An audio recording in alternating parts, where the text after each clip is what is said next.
Alex, o seu xará ali, né, trazendo aí um pouco, apesar de todos esses solavancos, como ele trouxe, né, ainda assim segue um pouco mais otimista, olhando ali mais a médio e longo prazo, mas queria entender um pouco da tua leitura, até nessa discussão. Primeiro a gente está vendo aí esse juro real neutro na faixa dos 7%, né, o Brasil acaba se mantendo ali como um dos países com maior custo de capital do mundo. O quanto isso, na sua visão ou percepção, tem sido ali algo que o mercado está também analisando? Esse cenário que provavelmente vai deixar o Brasil com esses juros altos por mais tempo, inclusive. Exatamente. Paulo, acho que o grande prognóstico do Brasil, quando a gente olha esse outlook, o mercado está muito preocupado, lógico, que à frente. Até a entrevista do Stuhlbeck, a gente pode entrar um pouquinho mais na fala dele, né, que é um dos maiores gestores do Brasil, em termos de relevância de nome. Ele deu uma entrevista recente que disse que esse pacote fiscal acaba sendo uma gorjeta, né? Ele disse esse dado, porque realmente é algo paliativo para uma medida estrutural que precisa ser feita. Qual é esse número, Paulo, em grandes números aqui para a gente ficar na mesma página?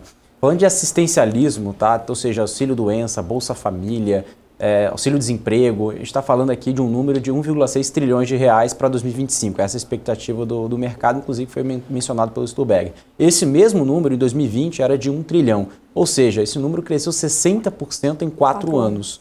E, além de tudo isso, nós temos um crescimento que, apesar deste ano, é um crescimento que a gente chama de contratado, ou seja, um crescimento que já está dado, né? Ou seja, todo mundo já tem esse número, que o crescimento foi forte.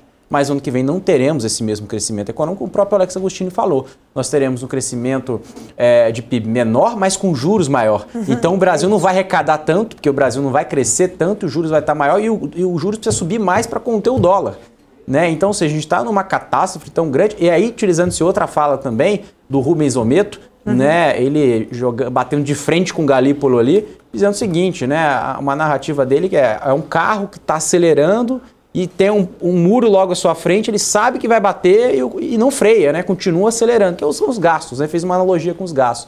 Então, a preocupação, por que as Bs estão acima de 7, né? Por que o dólar está acima de 6, por que os juros futuros disparam, por que o mercado já está colocando, não 0,75, está colocando 1 ponto na Selic? Por causa disso. Irresponsabilidade fiscal, falta de comunicação, não só comunicação, comunicar já várias vezes foi comunicado, mas a falta de ação deste governo. E aí realmente estamos vivendo um déjà vu, né, numa economia que nós vimos lá atrás, nos anos, né, de PT. E aí muita gente disseram o seguinte, Paula, mas no governo Bolsonaro o Bolsa Família subiu de 200 bilhões para 600 bilhões. Ok, estávamos no período de pandemia.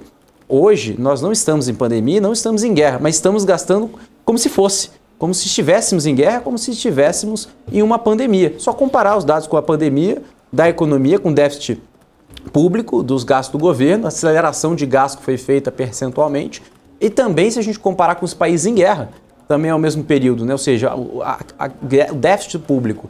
Então preocupa muito, porque nós estamos num momento que eu digo até privilegiado, né? Não estamos em guerra, não estamos em uma pandemia, estamos até numa recuperação econômica, né? O PIB crescendo, a gente não aproveita.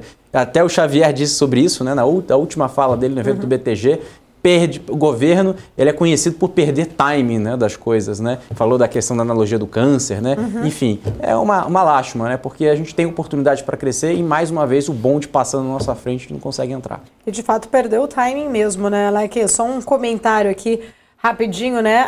A minha surpresa maior é ver a surpresa de Luiz Stuhlberg aí do Fundo Verde falando da situação que é ruim e deve piorar, já que, né, a surpresa é, na verdade, ele que teve ali, fez o apoio abertamente ao governo de Lula, e Lula tem cumprido a sua promessa de campanha, exatamente ali em aumentar, em fazer o PIB crescer através de impulso fiscal, através de gastos, né? Ali, de fato, a surpresa para mim é o Fundo Verde estar surpreso com o atual cenário político que ele propriamente apoiou anteriormente.